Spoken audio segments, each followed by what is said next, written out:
The scene opens with quiet diplomatic formality, where measured steps and practiced smiles signal more than simple courtesy.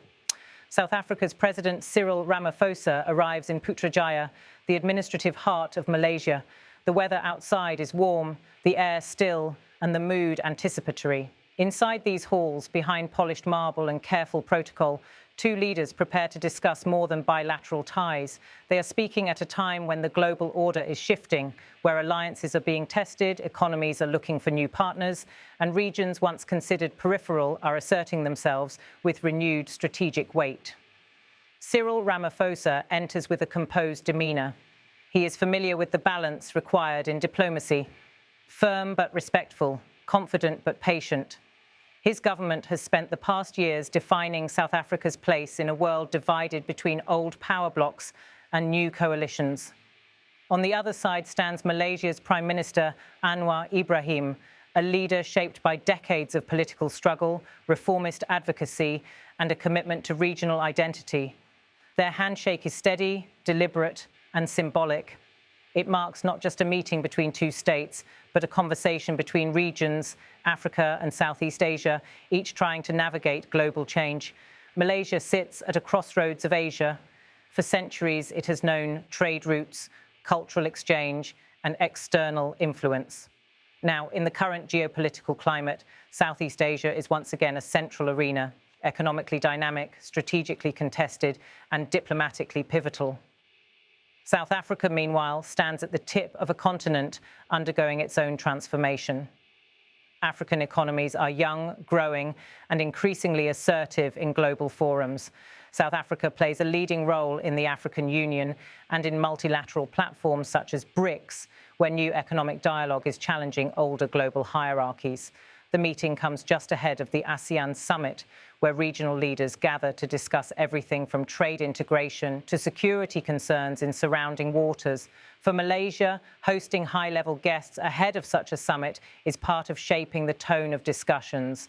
For South Africa, being present here signals something deeper, a deliberate step toward building stronger South-South partnerships and finding shared ground in multilateral diplomacy. The two leaders sit across from one another, speaking in measured tones.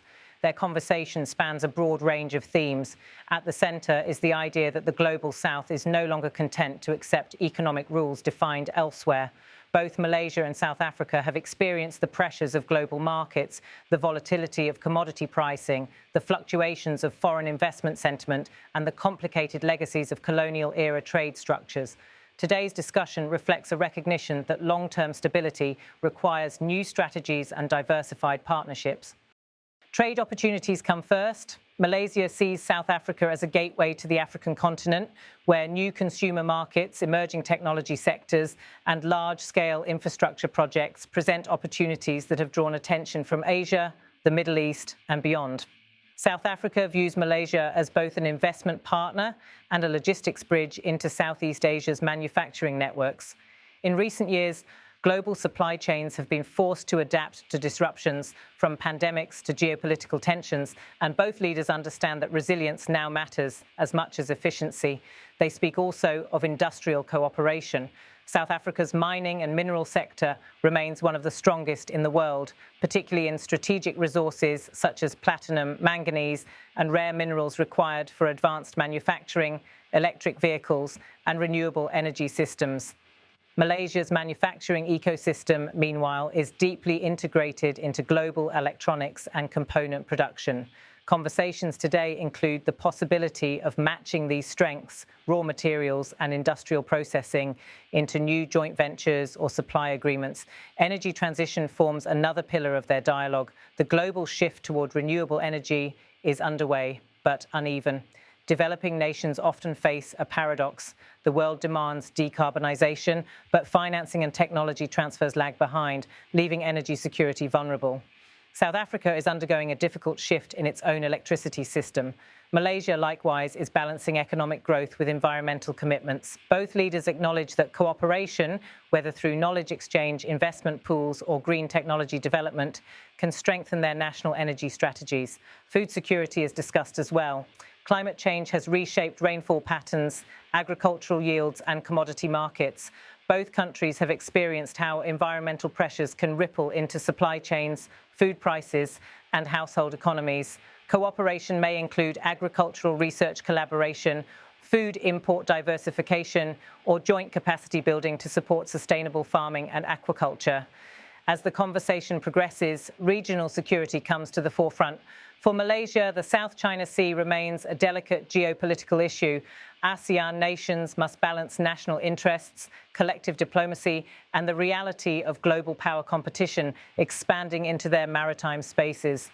For South Africa, security concerns are anchored in stability across the African continent, ranging from peacekeeping missions to countering illicit trafficking across maritime routes in the Indian and Atlantic Oceans. Shared interests emerge in maritime security cooperation, naval training opportunities, and international legal frameworks for open navigation. The leaders also touch on global governance.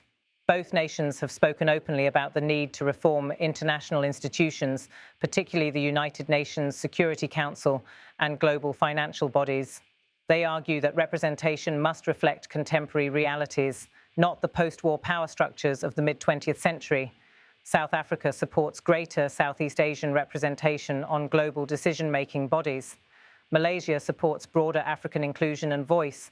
Their cooperation reinforces a growing movement among global South nations, a push to reshape global governance into something more equitable, multipolar, and regionally representative. The tone of the meeting remains warm but serious. There is a shared understanding that diplomacy is incremental, built through successive conversations, not grand gestures. Both leaders emphasize continuity, expanding delegations, establishing working groups, and ensuring private sector integration. Government agreements mean little without business, research institutions, and cultural exchange supporting them. Thus, cultural cooperation and educational exchange also enter the discussion. Student exchange programs, tourism promotion initiatives, and cultural exhibitions are proposed as ways to deepen social ties. The personal dynamic between the two leaders matters. Ramaphosa listens carefully, occasionally nodding, reflecting the methodical political style that has defined his leadership. Anwar Ibrahim speaks with clarity and conviction, shaped by his reputation as both a reformist thinker and a statesman with strong regional identity. Both leaders share histories of resilience, political struggle, institutional reform, and navigating shifting domestic landscapes. Their mutual respect is evident in their tone and measured dialogue. Outside the meeting room, delegations review notes, staff coordinate schedules, and advisors prepare briefing summaries. Behind every diplomatic handshake is a long chain of analysts, researchers, economists, and security planners. The success of diplomacy lies in the ability to translate broad political vision into actionable steps. Today is part of that process. As the meeting concludes, the two leaders rise once again. The closing handshake carries the same controlled formality as the first, yet now marked by the weight of dialogue completed and commitments outlined. The cameras capture the moment. It will appear in newspapers and broadcasts across continents. Yet the significance lies not in the image itself, but in what it represents. The quiet work of diplomacy, the shaping of partnerships, the gradual construction of new strategic bridges across regions of the global South. For Malaysia, the road now leads into the ASEAN Summit, where regional leaders will face difficult questions about shared economic strategy, maritime security, digital trade frameworks, and the future of multilateral cooperation in Asia. For South Africa, the visit signals a reaffirmation of outward engagement, strengthening ties not only with traditional partners, but with emerging regional blocs. The meeting today reflects a broader trend unfolding in the world. As power balances shift, nations outside the traditional centers of global influence are discovering the value of coordinating their interests. They are forming networks of cooperation that are not defined by confrontation, but by pragmatism, shared development priorities, and the belief that global systems should adapt to the realities of the 21st century. The cameras fade as the leaders depart, but the discussions initiated here will continue through diplomatic channels, ministerial committees, trade missions, and delegation exchanges. This is how international relations evolve, not through speeches alone, but through persistent dialogue and steady, deliberate partnership building.